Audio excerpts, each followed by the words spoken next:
The Kentucky Wildcats are a team that consistently overachieve in the SEC. Now, they don't necessarily compete for an SEC championship every single year, but Mark Stoops has this team competing with the SEC East, maybe even surprising a few teams on their schedule as well. And they're set to do that again this year. They have talent to make another run like that, and we're going to break down the guys that are going to be big contributors to that run. At number 10, we have a Penn State transfer in Will Levis. And everybody remembers Levis from the Ohio State game when he came in and nearly held Penn State, upset the Buckeyes. Now, it didn't happen, but we saw not his ceiling, but it was definitely close to what it could have been. So it's going to be exciting to see if he can win the quarterback battle and if he can take Kentucky's offense to a new level. Number 9, we have guard Luke Fortner. He has 42 games of experience, a very experienced player, a talented player, a guy that can be an all SEC type talent. He last year was one of the guys that a lot of people thought would be an All-American. So that's what you see what people think of him, and it wouldn't be a surprise if he was able to achieve that. Number 8, wide receiver Josh Ali. Last year he had 473 yards and a touchdown. Now Kentucky's passing game really needs to get going, and the last few years they struggled to move the ball through the air. And if Levis and Ali can hook up a bunch this year, figure out some chemistry, it's going to be exciting to see what this offense looks like, given the guys we're going to talk about here in a little bit. Number 7, Josh Paschal.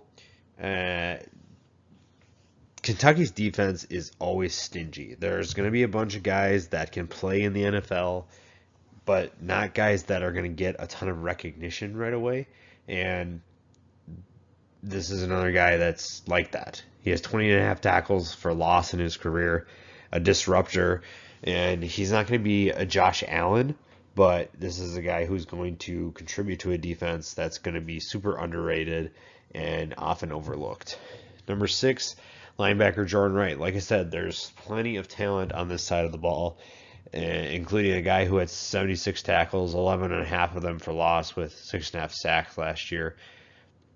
The defense can play.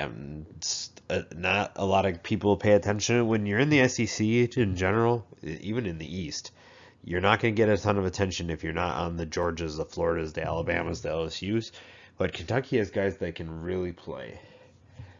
Number 5, speaking of guys that can play, Cedric Dort. Now, he didn't get a ton of recognition last year, and I think that changes this year. A guy that can be a shutdown corner for Kentucky, a guy that can take away the best wide receiver from the other team if necessary. Talented player who's definitely capable of having a bounce back season, if you want to call it that. Number 4, a big get for Kentucky in the transfer portal, Wandel Robinson, transfer from Nebraska. This Robinson can be a versatile player. He can contribute in the passing game, contribute in the running game, the return game, you name it. Returns home, so it's going to be fun for him to play in front of essentially his home crowd. It's nice for him to come back and get a fresh start. He obviously was not getting what he wanted at Nebraska, and now Kentucky gets a really, really good player.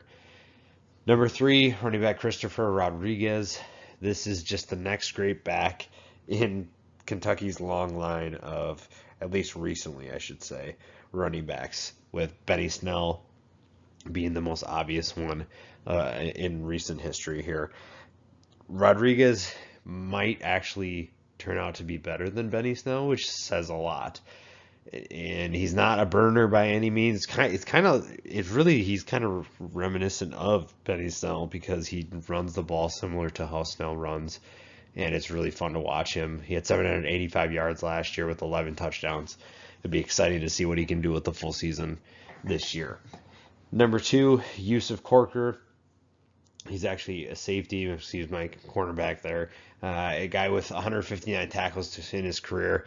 Again, this defense is insane, and it's too bad that they do play in the SEC East because I feel like any other conference they play in, they would get more recognition.